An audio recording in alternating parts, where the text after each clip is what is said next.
या कुक्षि विवरे कृत्वा स्वयं रक्षति सर्वतः। नमामि जननीं देवीं परां प्रकृतिरूपिणीं कृच्छ्रेण महता देव्या धारितोऽहं यदोदरे।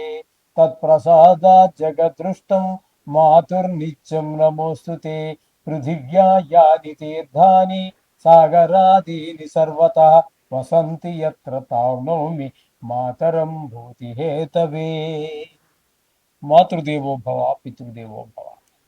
ఇప్పుడు మనము ఏప్రిల్ నెల 2026 సంవత్సరంలో ద్వాదశ రాశుల వారికి గోచార ఫలితాలు ఏ విధంగా ఉన్నాయో సశాస్త్రీయమైన పద్ధతిలో తెలుసుకునే ప్రయత్నం చేద్దాము. ఇందులో నా కల్పనలు కానీ అబోధ కల్పనలు కానీ ఏమీ ఉండవండి. శాస్త్రం ఎంతవరకు చెప్పిందో అంతవరకు చెప్పడం జరుగుతుంది. ఇంకో ముఖ్యమైన విషయం ఏమిటంటే ఇది గోచార ఫలితాలు మాత్రమే. దీని మీద మీ జాతకాన్ని ఎవరి జాతకాన్ని కూడా గోచారం నిర్దేశించజాలదు. కొంతవరకు ఇండికేట్ చేస్తుంది, తెలియజేస్తుంది అంతవరకే. అది ఎంతవరకు అంటే 10 నుంచి 15% మాత్రమే. అది నిష్ణాతులైన వారు చెబితే. మిగతాదంతా కూడా మన వ్యక్తిగత జాతకము. ఎవరి వ్యక్తిగత జాతకం, ఏ డేట్లో పుట్టారు, ఏ టైంలో పుట్టారు, ఏ ఊరిలో పుట్టారు అనేటటువంటి దాని మీద ఆధారపడి ఉంటుంది. అది 100%. ఇది ఒక 15 వేసుకోండి. 75, 80, 90. ఇంకా 100కి 100 పాళ్ళు కావాలంటే బ్రహ్మదేవుడు తప్పితే మరి ఎవ్వరు కూడా దాన్ని కరెక్ట్గా చెప్పలేరు. కాబట్టి దీని గురించి ఊరికే కంగారు పడిపోక్కర్లేదు. 4 గ్రహాలు ఎక్కువగా ఉన్నాయని సంతోషపడవలసిన పని లేదు. అందుచేత ఇంకోటి ఏంటంటే, నేను ఇందులో మిమ్మల్ని భయపెట్టడానికి భయపెట్టేసి ఏదో చేసేయాలి, జపాలు పెట్టేయాలి అని అటువంటి ఏవో ఆలోచనలు కానీ దుష్టాలోచనలు కానీ లేదు. భయ మిమ్మల్ని సంతోష పెట్టడం కోసం, మిమ్మల్ని ఇంప్రెస్ చేయడం కోసం, మీకేదో ఒక లేడీ వచ్చేస్తున్నా ఈ సంవత్సరంలో నాది గ్యారంటీ రాసి పెట్టుకో, ఇలాంటి మాటలు ఎక్కడా శాస్త్రంలో ఏ శాస్త్రకారుడు చెప్పలేదు. నేను చెప్పను. మీరు అది చెప్పేవారు చెప్తారు. వారికి ఎక్కడో ఏదో ఆధారం ఉండి ఉండొచ్చు అని అనుకుంటాను. అయితే మా దగ్గర అయితే అది లేదు. నాకు తెలిసినంత వరకు లేదు ఎక్కడా కూడా. ఒకవేళ ఉందేమో తెలియదు పూర్తిగా. 100కి 100 పాళ్ళు పూర్తిగా 199% నాకు తెలిసినంత వరకు ఎక్కడా ఏ విధమైనటువంటి ఈ గ్యారంటీలు రాసి పెట్టుకోవడాలు ఏమీ లేవు.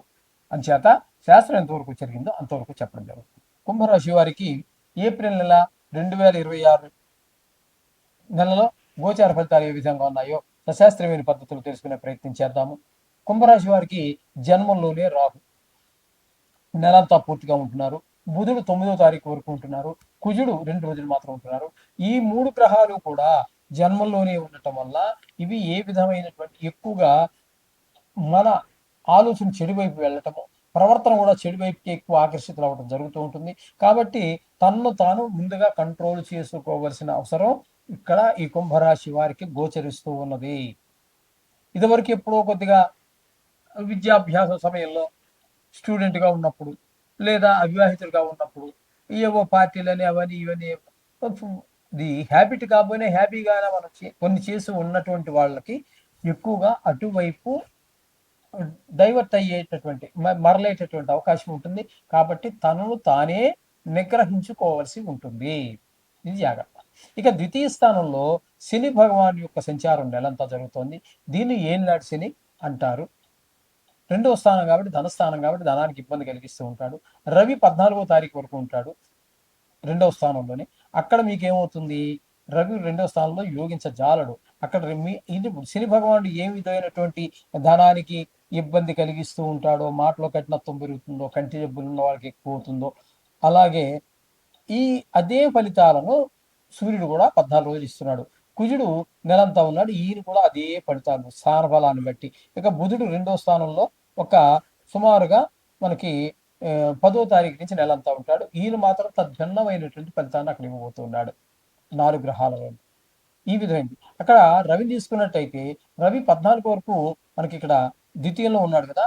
తదుపరి తృతీయంలో ప్రవేశించి 15వ తారీఖు నుంచి నెలాఖరు వరకు అక్కడ మాత్రం అనుకూలమైన ఫలితాన్ని సూర్య భగవానుడు ఇస్తూ ఉన్నాడు. ఏ విధమైన ఫలితాలు ఇస్తున్నాడు అంటే అందరూ సహాయ సహకారాలు అందిస్తారు ఇంట్లో వాళ్ళు, బయట ఉద్యోగ స్థలంలో, మనస వాచ కర్మణ కూడా. ఇక శుక్రగ్రహం యొక్క సంచారం తీసుకున్నట్టయితే 19వ తారీఖు వరకు తృతీయ స్థానంలో మంచి మనకి అందరి యొక్క సహాయ సహకారాలు. రవి ఎలా మనకి ఏ ఫలితాలు ఇస్తున్నాడో అవే ఫలితాలు శుక్ర భగవానుడు ఇస్తున్నాడు.